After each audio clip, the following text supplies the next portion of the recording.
Welcome, everyone. Today we are going to explore a crucial topic, spiritual attacks and how to identify and combat them.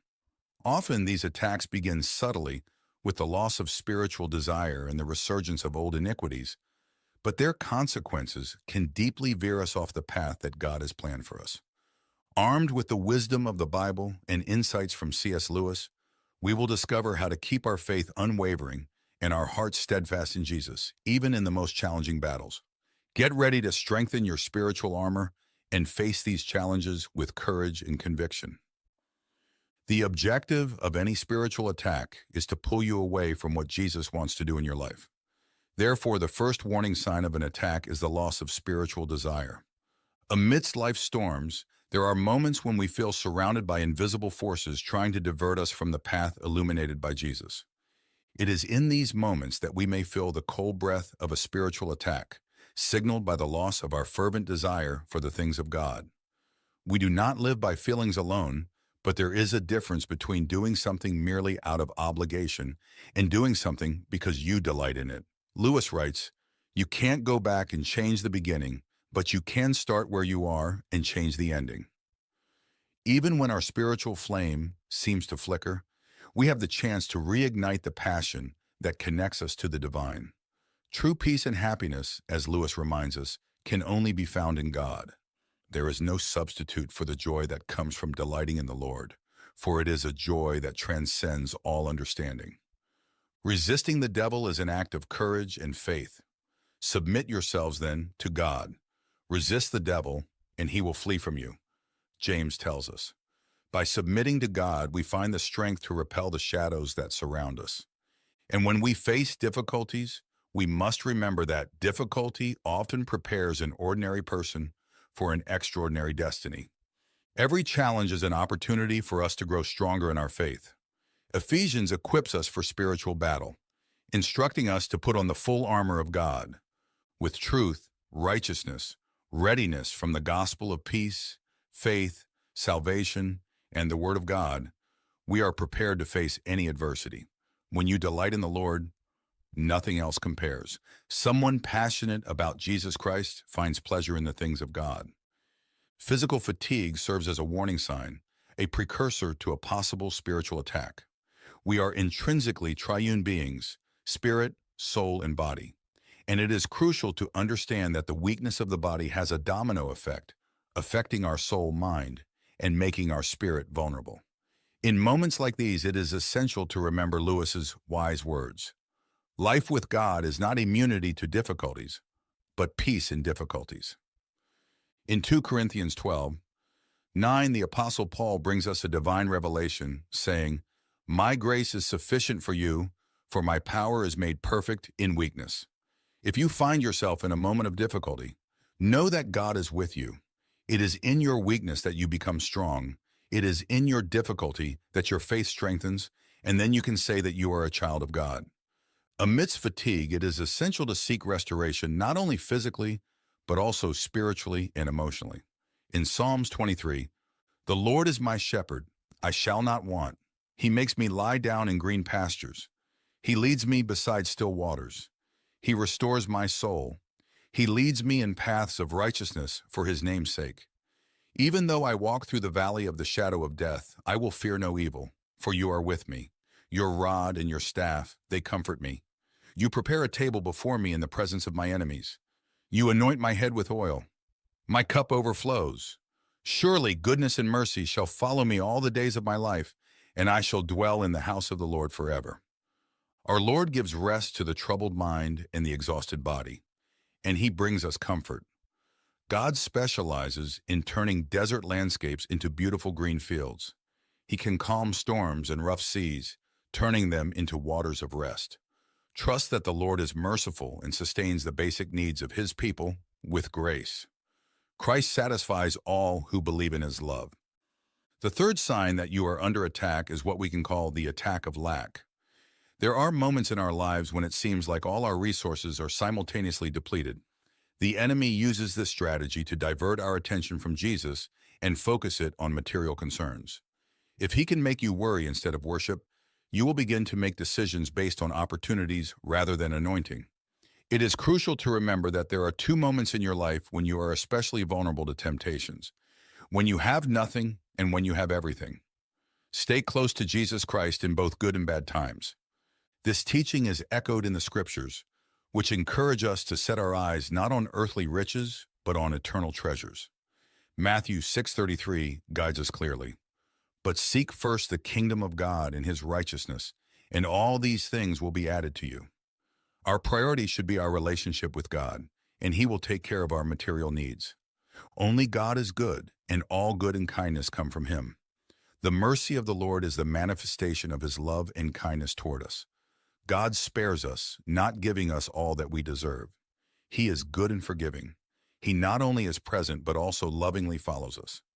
Just as a mother's watchful eyes follow her little child's steps, just as the cloud of glory followed the people in the desert, so too God's goodness and mercy follow believers. It is important to cultivate an attitude of gratitude and worship regardless of external circumstances. As Paul teaches us in Philippians 4:12, I know how to be brought low, and I know how to abound. In any and every circumstance, I have learned the secret of facing plenty and hunger, abundance and need. This spiritual flexibility allows us to remain steadfast and focused on God, no matter the external fluctuations of our situation. The fourth sign that you may be under a spiritual attack is a decrease in the intensity and frequency of your prayer life. When Jesus found his disciples sleeping in the Garden of Gethsemane, he questioned them, "Could you not watch with me 1 hour?" Matthew 26:40. Following this questioning, he advised, "Watch and pray so that you will not fall into temptation. The spirit is willing, but the flesh is weak." Matthew 26:41. This passage highlights an eternal truth about human nature and the vital importance of prayer. It is striking how much Jesus desired human company. He took the disciples with him to the garden. He asked the three closest ones to accompany him further. Now he rebuked Peter for abandoning him for sleep.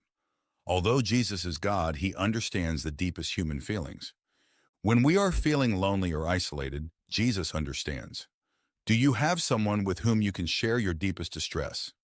If Jesus needed it, imagine us. In times of physical or spiritual weakness, it can be tempting to relax our spiritual disciplines, including prayer. However, it is precisely in these moments that we most need to strengthen our communication with God. Prayer is the lifeline that connects us to the divine, providing strength, wisdom, and protection against temptations that may come with states of vulnerability. Reinforcing the prayer life is essential because through it, we express our dependence on God and our trust in his power and love. As Paul exhorts in 1 Thessalonians 5:17, pray without ceasing. This is not just a call to pray frequently, but an invitation to live in a continuous state of God consciousness, seeking his guidance in every aspect of our lives. Feeling surrounded by adversities as if trapped within a circle of challenges, with issues in finances, family, and work, can quickly lead us to despair. It is crucial to remember the words in Proverbs 13:12. Hope deferred makes the heart sick. When our hopes are constantly deferred, our spirit can weaken. In the Screw Tape Letters, Screw Tape strategically advises Wormwood to guide the human eye toward mundane and immediate things in order to divert us from God's path. Demons are instructed to exploit human weaknesses such as fear, pride, or insecurity.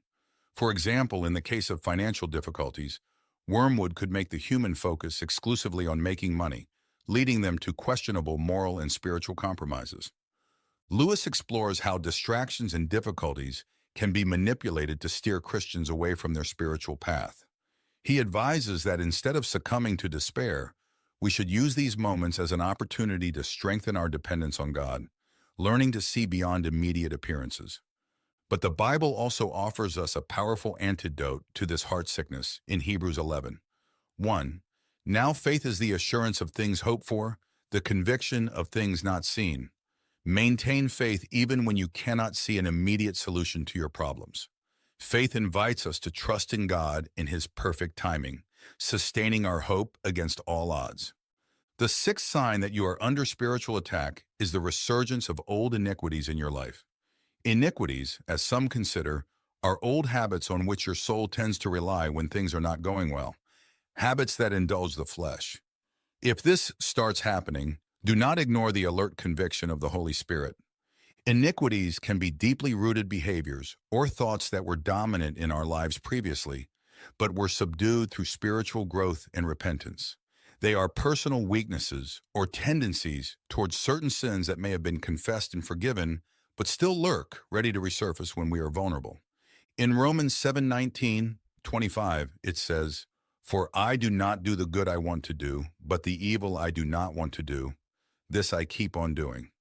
Now if I do what I do not want to do, it is no longer I who do it, but it is sin living in me that does it.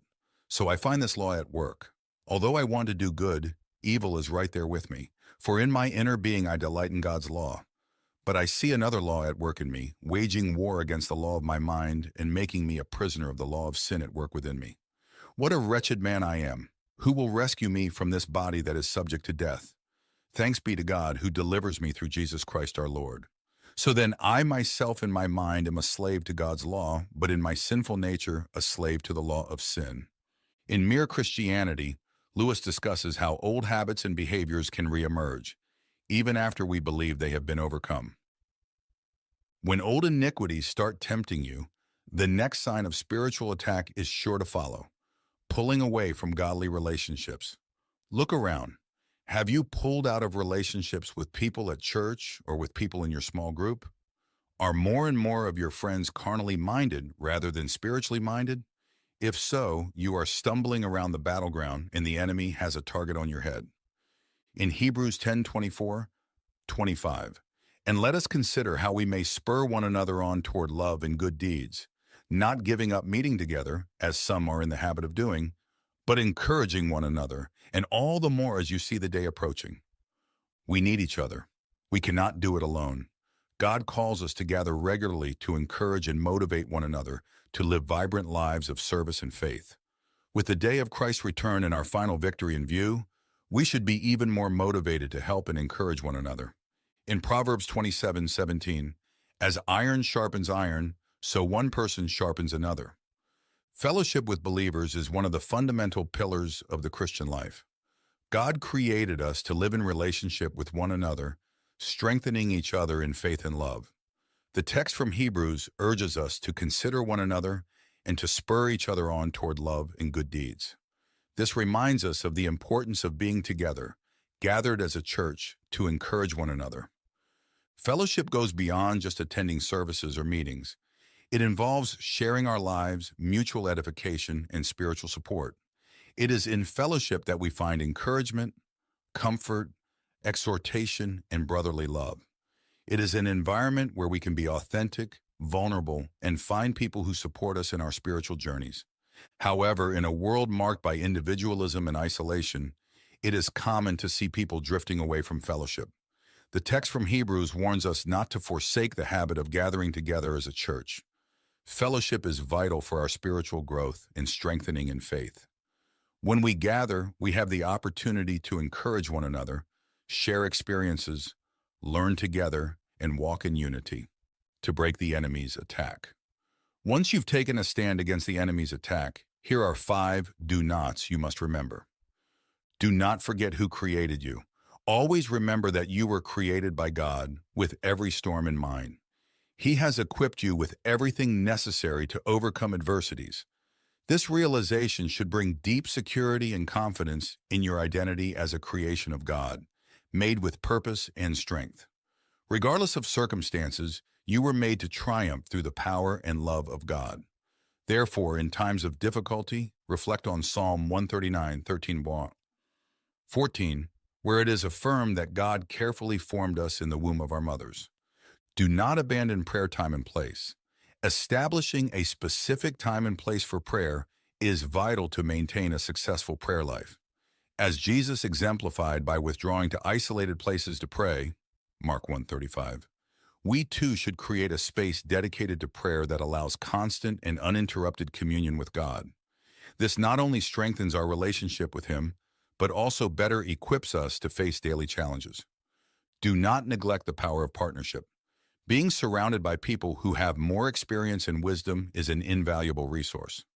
Ecclesiastes 4:9, 10 speaks of how two are better than one, for they have a better return for their labor and can help each other in times of need. Seek mentors and prayer partners who can offer wise counsel and support on your spiritual journey.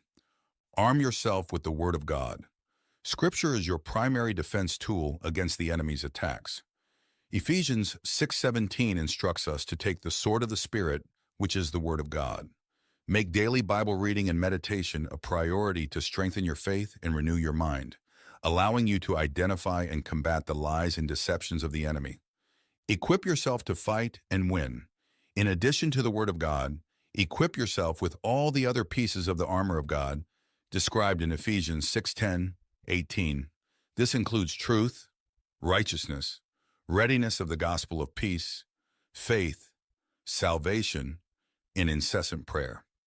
These tools are essential for maintaining your spiritual integrity and for resisting and overcoming the enemy's tactics.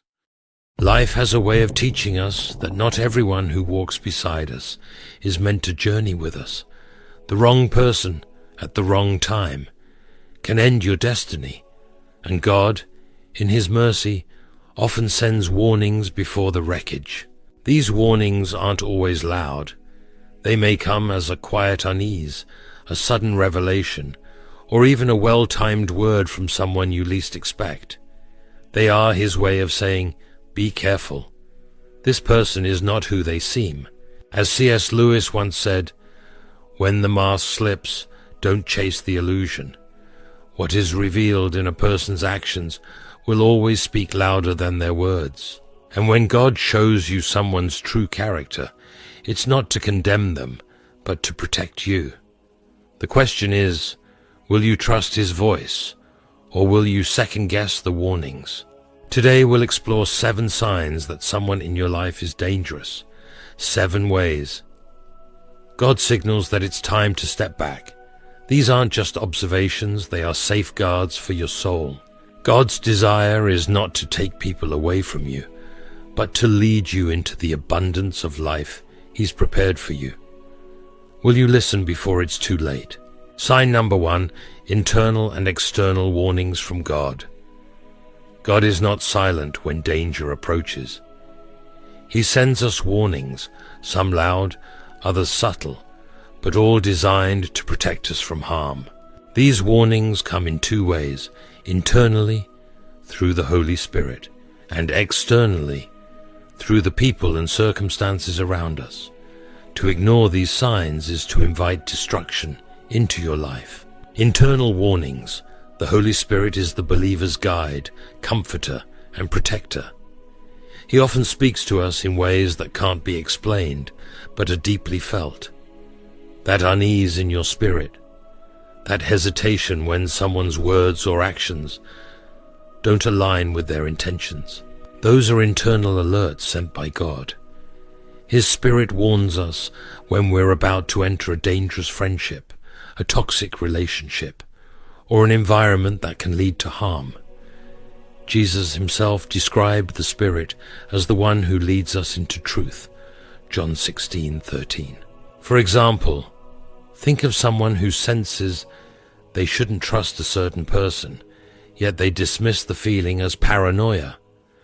Months later, they realize the Holy Spirit was right. When God whispers, "This is not for you," it's not about fear, it's about freedom. External warnings. Sometimes God uses the voices of others to confirm what He's already telling you internally. This could be a family member, a trusted friend, or even someone you don't expect.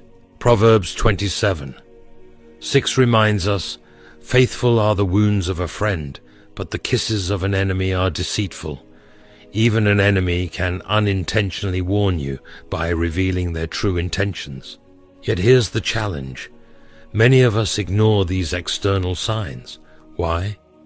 Because the truth is uncomfortable, and staying in denial feels easier. But as C.S. Lewis said, "A bridge that's missing planks doesn't need more weight. It needs to be avoided entirely." When people show you who they are, believe them. God's external warnings often confirm what His Spirit is already whispering inside you. To avoid dangerous people, We must listen to God's warnings. When He gives you that internal hesitation or uses someone to speak a hard truth, don't dismiss it. Sign number 2, a history of victimization and lack of accountability. One of the clearest signs of a dangerous person is a repeated pattern of blaming others while avoiding responsibility for their actions.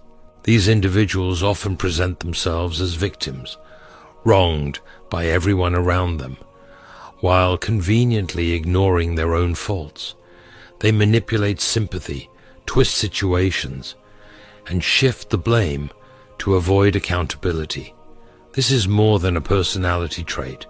It's a spiritual red flag. Dangerous people thrive in self-pity. They tell stories of betrayal and injustice, painting themselves as the hero or victim, but never the villain, the problem. Without accountability, there can be no growth. Galatians 6:5 reminds us, each one should carry their own load. This means we are responsible for our actions, decisions, and the consequences they bring. A person who refuses to take ownership of their mistakes will repeatedly create chaos and drag others into their dysfunction. The Bible gives us a powerful example in the story of Cain and Abel, Genesis 4:5-8. When God rejected Cain's offering, Cain refused to reflect on his own shortcomings. Instead, he blamed Abel and let bitterness grow into murder. Dangerous people do the same. They nurse grievances and shift the focus away from their own hearts, leading to destruction for themselves and others. As C.S. Lewis said, excuses may build a wall of defense, but accountability builds a bridge to change. Someone who consistently blames others is showing you they are unwilling to face the truth about themselves. They choose the false comfort of victimhood over the transformative power of repentance. So how can you spot this in your own relationships? Pay attention to patterns. Do they always blame their co-workers, family, or former friends for everything that goes wrong? Are they quick to criticize others, but slow to admit fault? Do they manipulate your empathy to avoid consequences? Beware of aligning yourself with people who wear the mask of victimhood while refusing to take responsibility for their actions. Sign number 3, gaslighting and manipulation. A dangerous person often uses manipulation as a weapon, and one of their most destructive tactics is gaslighting. Gaslighting is a psychological tool where someone twists the truth, causing you to doubt your perceptions, memories, or even your self-worth. It's a subtle yet powerful form of control that can leave you confused, broken, and questioning your reality. The enemy thrives in this kind of deception because confusion weakens faith and identity. Gaslighting isn't new. It's as old as the serpent in the Garden of Eden. In Genesis 3:1-5, the serpent manipulated Eve by twisting God's words, planting doubt in her mind. Did God really say? That single question shifted her focus, making her question what she knew to be true. Dangerous people today follow the same pattern. They make you feel like the villain while they wear the mask of innocence. Here's the truth from C.S. Lewis. Lies don't control you by their size. They control you by their persistence. Manipulators don't need you to believe their lies immediately. They just need to repeat them long enough for you to doubt the truth. Over time, they erode your confidence and make you dependent on their version of reality. How can you recognize gaslighting? It often looks like someone twisting your words, denying conversations that you know happened, or making you feel guilty for things that aren't your fault. They create confusion to control you and shift the blame to avoid accountability. This behavior isn't just toxic. It's a form of spiritual warfare designed to weaken your God-given discernment. Jesus reminds us in John 8:32, "Then you will know the truth, and the truth will set you free." The antidote to gaslighting is truth. Truth grounded in God's word and affirmed by the Holy Spirit. Manipulators can distort facts, but they cannot silence the voice of God in your life. If someone consistently manipulates you, making you question your worth, your decisions, or your faith, it's time to set boundaries. Sign number 4, refusing responsibility and having an unrepentant heart. One of the most dangerous traits a person can have is a refusal to take responsibility for their actions, coupled with an unrepentant heart. Dangerous people often justify their wrongdoings, blame others, and see no need to change. This lack of remorse is a spiritual red flag, because repentance is the foundation for growth and restoration in God's eyes. Without it, there can be no transformation, only a cycle of destruction. The Bible warns us about the stubbornness of the unrepentant in Romans 2:5. But because of your stubbornness and your unrepentant heart, you are storing up wrath against yourself for the day of God's wrath.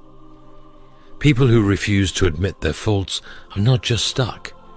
They're walking a path that harms themselves and everyone around them. Take Pharaoh in Exodus as an example. Time after time, God sent plagues as warnings, yet Pharaoh hardened his heart. His refusal to take responsibility brought devastation, not just to him, but to his entire nation. In the same way, unrepentant people in our lives can create collateral damage, dragging others into the chaos of their disobedience and pride. How do they operate? They shift blame, twist reality, and defend their wickedness. They don't apologize because they see themselves as justified in their actions. To them, admitting wrong would mean relinquishing control, and their pride won't allow it. As C.S. Lewis said so profoundly, pride builds a wall where repentance could have built a door. Dangerous people choose pride over change because the wall protects their ego, but it also traps them in their sin. Meanwhile, those around them are left to deal with the fallout. As Christians, we are called to repentance. It's the humble act of acknowledging our sin, asking for forgiveness, and turning back to God. Repentance is what leads to renewal and healing.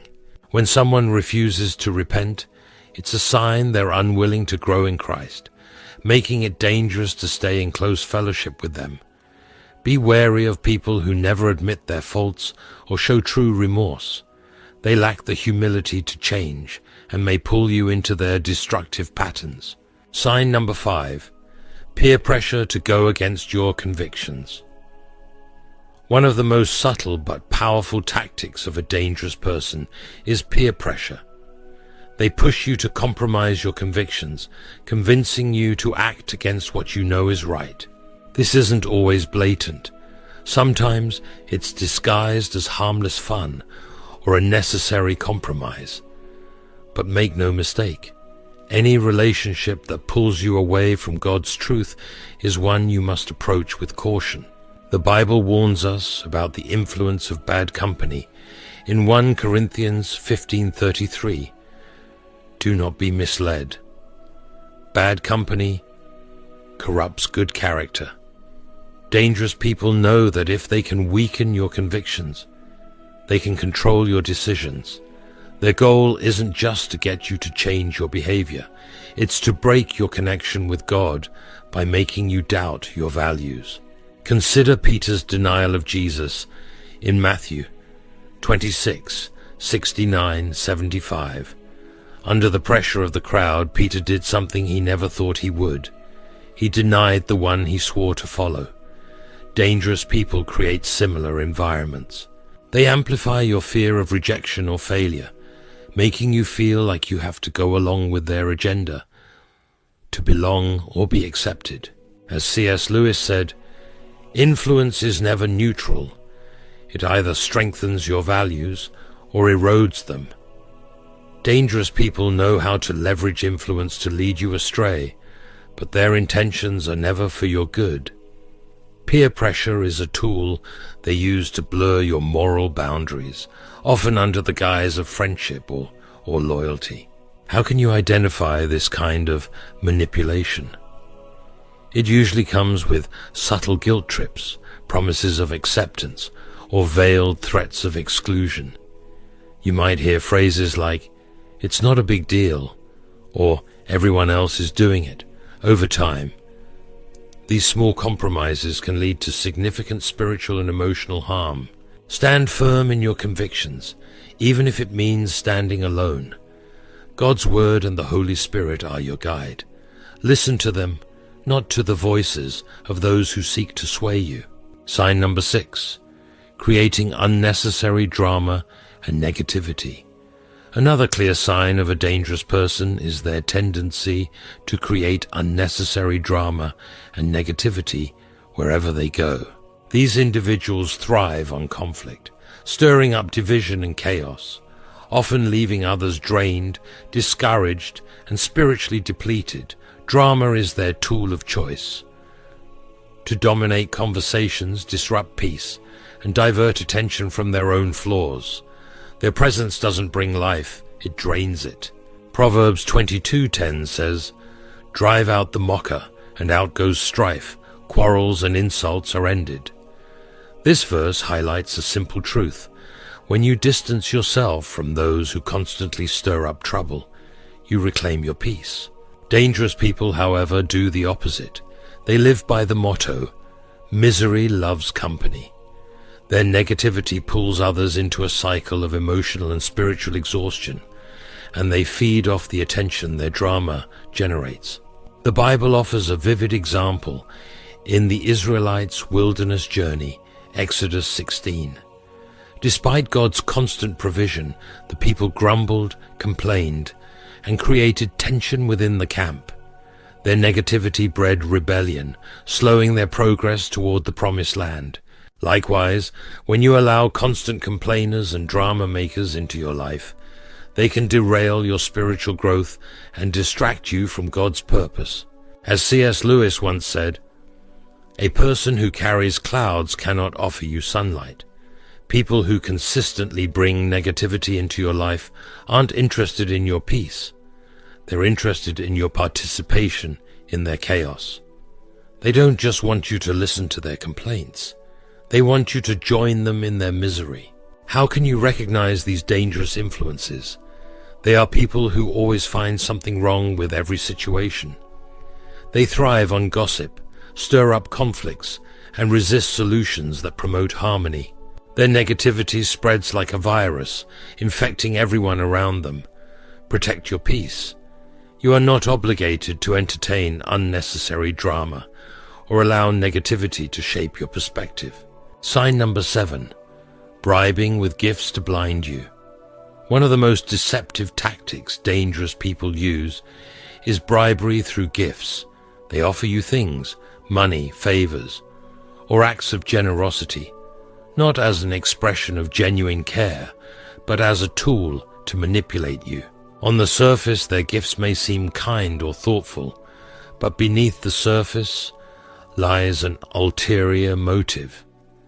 These gifts are meant to blind you to their true intentions and keep you emotionally or materially dependent on them. Proverbs 17:23 warns us of this. The wicked accept bribes in secret to pervert the course of justice. Gifts can be powerful tools for manipulation when used by the wrong hands. Dangerous people exploit generosity to build trust, not to bless, but to control. Their aim is to soften your defenses, ensuring you overlook their harmful behavior or even feel obligated to them. Consider Judas Iscariot as an example.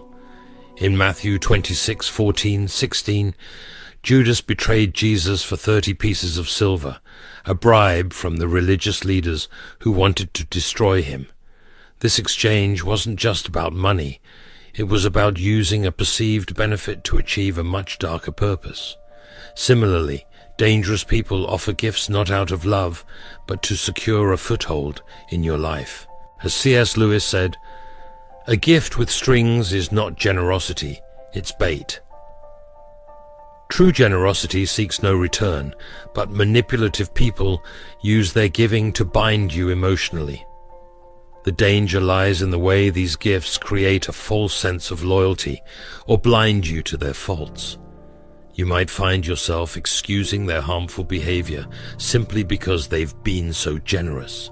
How can you discern this tactic? Look at the context of the gift. Is it given freely, or does it come with expectations? Are you being pressured to reciprocate in ways that compromise your convictions or boundaries? If the gift feels more like a transaction than a blessing, it's likely a trap. Don't let material things cloud your judgment. God calls us to live with discernment, relying on His wisdom to see beyond surface-level actions. As we close, let's reflect on the 7 signs we've explored today. Dangerous people often bring internal and external warnings from God.